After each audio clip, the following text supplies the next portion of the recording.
কেজরিওয়ালের গ্রেফতারির প্রতিবাদে দেশজোড়া প্রতিবাদ আম আদমি পার্টির পাশে কংগ্রেস এবং বাকি বিরোধীরাও। কেজরির গ্রেফতারির প্রতিবাদে আপ সমর্থকদের বিক্ষোভে ধুন্ধুমার পরিস্থিতি।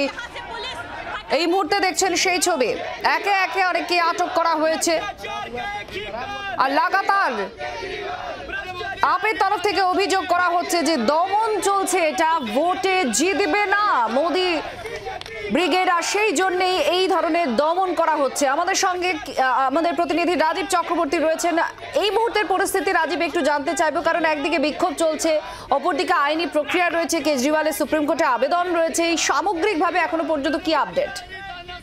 দেখো, আইনি প্রক্রিয়া চলছে। অরবিন্দ কেজরিওয়াল তিনি স্বস্তি পাবেন কিনা, অর্থাৎ তার ক্ষেত্রে যে তিনি তার রাজনৈতিক ভবিষ্যৎ এবং আইনি ভবিষ্যৎ কি হবে সেটা কিন্তু আদালতে আজকে ঠিক হবে। দুটি আদালতে মূলত অরবিন্দ কেজরিওয়ালের বিষয়টি উঠবে। সুপ্রিম কোর্টে 3 বিচারপতির বেঞ্চ তার আবেদন শুনবে, উল্টো দিকে রজ এভিনিউ আদালতে তাকে আজকে পেশ করা হবে সশরীরে, এবং সেখানে তার যে পিএমএলএ অ্যাক্টে তাকে গ্রেপ্তার করা হয়েছে সেই বিষয়ে শুনানি হবে। সেখানে ইডির তরফ থেকে 10 দিন রিমান্ড চাওয়া হবে বলে সূত্র মারফত জানা যাচ্ছে। আর উল্টো দিকে যে ছবি আমরা দেখছি, গত রাতে অরবিন্দ কেজরিওয়ালকে গ্রেপ্তার করার পর ইডি দপ্তরে নিয়ে যাওয়ার পর আম আদমি পার্টির কর্মীরা তারা গতকাল রাতেই কেজরিওয়ালের বাড়ির সামনে গিয়েছিলেন, যা সামলাতে কার্যত নাস্তানাবুদ হতে হয়েছে দিল্লি পুলিশকে। আর আজ সকাল থেকেই দিল্লি পুলিশ তৎপর যাতে বিক্ষোভ থামানো যায়, এবং এই কারণেই আম আদমি পার্টির যেখানে সদর দপ্তর দীনদয়াল উপাধ্যায় মার্গে সেখানে বিশাল পুলিশ বাহিনী মোতায়েন করা হয়েছে, ব্যারিকেড করা হয়েছে, এবং সেই দপ্তর পর্যন্ত কাউকে যেতে দেওয়া হচ্ছে না। উল্টো দিকে আম আদমি পার্টির তরফ থেকে ঘোষণা করা হয়েছিল আজ সকাল 10টা থেকে তারা বিজেপি সদর দপ্তরের সামনে বিক্ষোভ প্রদর্শন করবেন, কিন্তু যেহেতু রাস্তা বন্ধ করে দেওয়া হয়েছে এবং পুলিশ কাউকে যেতে দিচ্ছে না, সেই কারণে রাজীব তুমি সঙ্গে থাকো, রাজীব একটু সঙ্গে থাকো তুমি।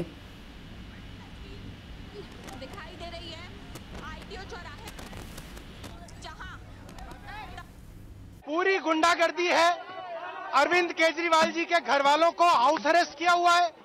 अरविंद केजरीवाल जी की माताजी 1 दिन पहले अस्पताल से आई हैं, बेटे को अरेस्ट कर लिया, घर वालों को किसी से मिलने नहीं दिया जा रहा, शांतिपूर्ण प्रोटेस्ट रोका जा रहा है। आईटीओ पे हम जा नहीं सकते हैं, 1 मिनट आईटीओ पे आते हुए हुआ और उठा के पुलिस वाले हमको फेंक रहे हैं। पूरी तानाशाही है, सिर्फ और सिर्फ लोकसभा चुनाव जीतने के लिए ये तानाशाही की जा रही है। लोग जहां पे भी होंगे वहां पे प्रोटेस्ट करेंगे, ये प्रोटेस्ट रुकेगा नहीं। कभी भी दमन करने से क्रांति नहीं रुकी है। जितना भी प्रधानमंत्री दमन करेंगे क्रांति और बढ़ेगी। एक एक गली में, एक एक मोहल्ले में केजरीवाल पैदा होंगे। রাজীব, একেবারে সরাসরি অভিযোগ করা হচ্ছে, গতকাল ঠিক একই অভিযোগ করা হয়েছে এবং বিরোধীরা অর্থাৎ ইন্ডিয়া জোটের শরিকরাও একইভাবে অভিযোগ করছেন দমন করা হচ্ছে, এটা একেবারে প্রতিহিংসা চলছে, নিশানায় বিজেপি। আজকের এই যে প্রতিক্রিয়া এবং রাস্তায় যেভাবে বিক্ষোভ দেখানো হচ্ছে, কি মনে হচ্ছে? দেখো, আম আদমি পার্টির তরফ থেকে এবং বিরোধীদের তরফ থেকে অবশ্যই একটা বিষয় প্রশ্ন তোলা হচ্ছে, তা হলো সময় নিয়ে। যে সময় অরবিন্দ কেজরিওয়ালকে গ্রেপ্তার করা হয়েছে তখন নির্বাচনী নির্ঘণ্ট ঘোষণা হয়ে গিয়েছে এবং প্রথম পর্বের নির্বাচনের জন্য বিজ্ঞপ্তিও জারি হয়ে গিয়েছে। আর এমন একটা সময় একটি রাজ্যের মুখ্যমন্ত্রীকে গ্রেপ্তার করা এবং আচমকা তার বাড়িতে গিয়ে রাতবিরেতে তল্লাশির নামে তাকে গ্রেপ্তার করা নিয়ে প্রশ্ন উঠছে। যদিও তার বিরুদ্ধে যে অভিযোগ এবং তাকে বারবার সমন পাঠানোয় তিনি না যাওয়ার বিষয়টিও রয়েছে। এক্ষেত্রে আম আদমি পার্টির তরফ থেকে আজকে কিন্তু সারা দিল্লি অচল করে দেওয়ার একটা পরিকল্পনা নেওয়া হয়েছিল, কিন্তু পুলিশি ব্যবস্থা এবং আঁটোসাঁটো ব্যবস্থার কারণে তা কিন্তু এখনো পর্যন্ত হয়ে উঠতে পারেনি। তবে রীতিমতো ধুন্ধুমার কাণ্ড বেড়েছে আইটিও মোড়ে, যেখান থেকে আম আদমি পার্টি এবং বিজেপি দপ্তর যাওয়ার একটাই রাস্তা।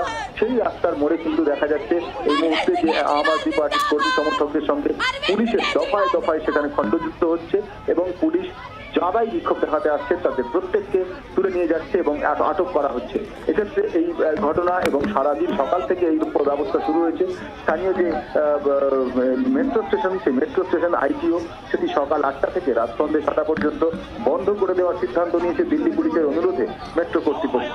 এবং এই যে বক্তব্য আমরা শুনলাম সৌরভ ভারদ্বাজ, তিনি বলছেন যে অরবিন্দ কেজরিওয়ালের মা অসুস্থ, তিনি গতকাল হাসপাতাল থেকে এসেছেন এবং তার বাড়ির পরিবারের অন্যান্য সদস্যদের হাউস অ্যারেস্ট করে রাখা হয়েছে এবং তিনি একজন মন্ত্রী, তাকেও আটক করা হলো।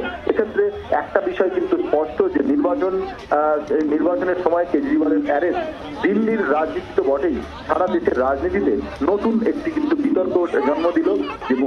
যে বিরোধী শাসিত রাজ্যগুলির বিরোধী শাসিত দলগুলির যে মুখ্যমন্ত্রীদের এবং প্রধানদের গ্রেফতার করার পেছনে আদৌ রাজনৈতিক উদ্দেশ্য রয়েছে নাকি দুর্নীতি তদন্ত করতে গিয়ে কেন্দ্রীয় এজেন্সিগুলি এই ব্যবস্থা নিচ্ছে তা নিয়ে কিন্তু বিতর্ক চলতেই থাকবে। নজর রাখো। রাজীব চক্রবর্তী আমাদের প্রতিনিধি জানালেন সেখানকার পরিস্থিতি আপনারা দেখতেও পাচ্ছেন। গ্রেফতারির প্রতিবাদে বিক্ষোভ চলছে আপের।